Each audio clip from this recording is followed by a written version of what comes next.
Our next speaker would be known to many of you. She's been working on social justice campaigns and transparency campaigns for a long time. She really needs no other introduction I could give, and she's going to hate me for saying this. She'll probably kick me, but she's one of my heroes. Please put it together for Joan Coxsedge. We're here today to show our support for Julian Assange. He's a brave Australian who's fighting for his life. Most of you know the facts, or some of the facts, that Julian Assange spent 7 years holed up in the Ecuadorian embassy in London, ostensibly for a bail violation, before being thrown out by British police after the election of Ecuador's new brutal pro-torture President Moreno, who decided to revoke his right of asylum.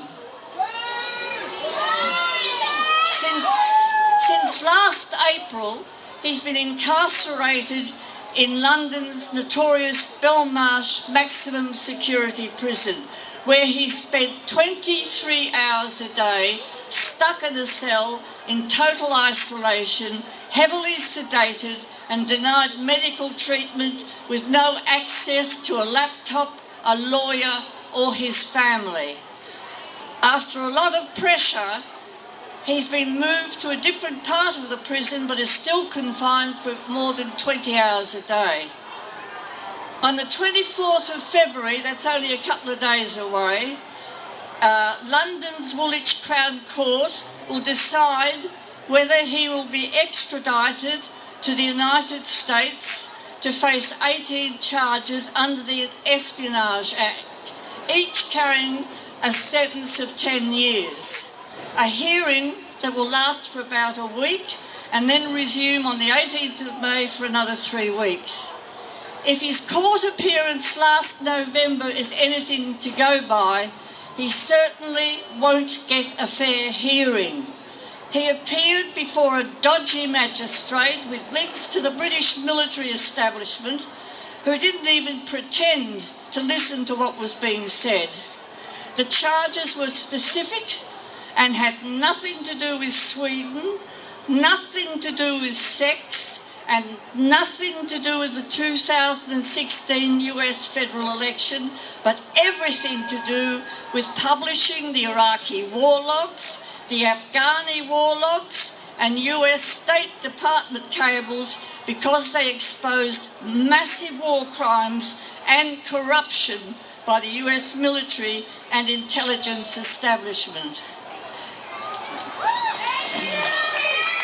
There was also a video showing an American helicopter crew laughing and joking as they gunned down civilians, including children and 2 Reuters journalists in a Baghdad street. And there was an exposure of Hillary Clinton's corruption and mendacity. She got millions of dollars from Saudi Arabia and Qatar, 2 major funders of the Islamic State, and a load of money from Goldman Sachs that could only be described as a bribe. She was also shown to be the principal architect of the war in Libya, a war she thought would help her win an election, but which destroyed a nation. Everyone in that court saw one of the greatest journalists and most important dissidents of our time being tortured to death before our eyes, said former British Ambassador Craig Murray. There were 5 representatives of the US government present in that court, seated at desks behind James Lewis QC and other prosecution lawyers. Lewis actually admitted that he was taking instructions from behind, meaning a British judge in a British court was being dictated to by the US Embassy. And it has now been disclosed on primetime German TV that while Julian was in the embassy, a Spanish private security firm made audio and video recordings of all his meetings with lawyers, photographed the passports of all his visitors and took their phones, all of which was passed on to the CIA, claims being investigated by Spain's High Court. The program also showed how allegations against Julian were made up and manipulated to keep him in jail. The particularly nasty allegation that led many to believe Assange was a rapist were also shown to be fraudulent. The documents were invented in the same way that George W. Bush, Tony Blair and John Howard lied that Saddam had weapons of mass destruction to justify the Iraq War when more than 1 million people died.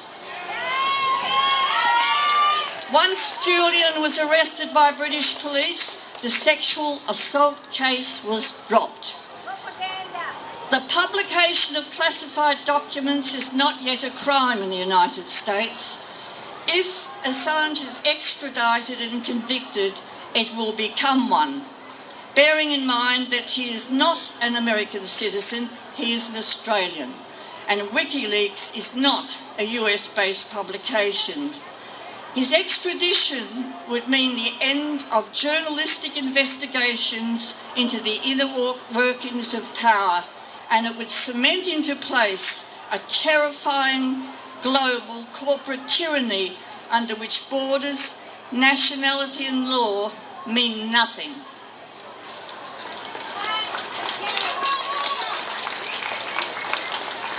Once such a legal precedent is set, any publication that publishes classified material from the New York Times to the Melbourne Age or to an alternative website will be prosecuted and silenced, a fact that the mainstream media appear incapable of understanding, even though Australian Federal Police raided the homes and offices of the ABC and the commercial newspaper after a series of reports called the Afghan Files, based on leaked defence documents.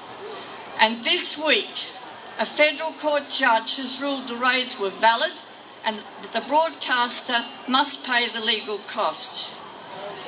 You would think, wouldn't you, that there would be public outrage against this official support for intimidation of the press. Nothing. Just silence.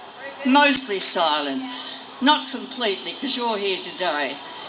But to our shame, WikiLeaks has done more than any other news organisation to expose the abuse of power and crimes of the American empire.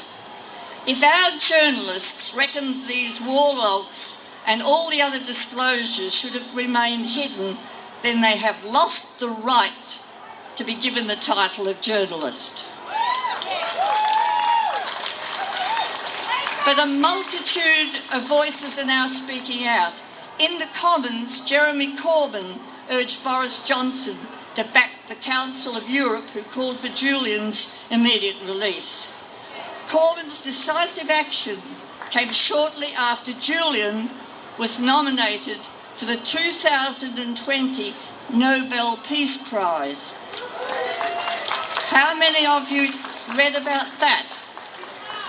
Along with Chelsea Manning and Edward Snowden, the nomination letter stated that the three needed to be recognised for their, quote, unprecedented contributions to the pursuit of peace and their immense personal sacrifices. Assange has also won the 2020 Gary Webb Freedom of the Press Award. As Julian said, populations don't like wars. They have to be lied into them.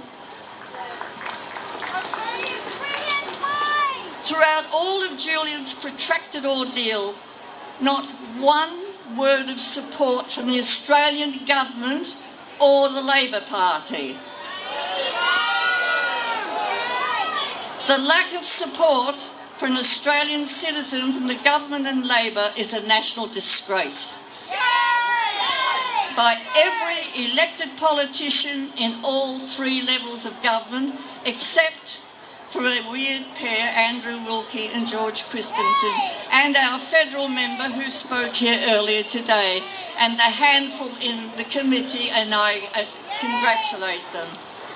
But we Australians need to stand up, to speak out, to protest in the clearest and most visible way, to demand that Julian Assange should be immediately released from prison and brought home, and to tell the United States to bugger off.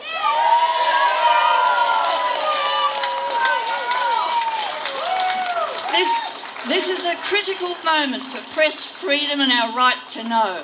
If there is any sense of justice left, the travesty that is the case against Australian citizen Julian Assange must be thrown out, and he must be brought home as a free man.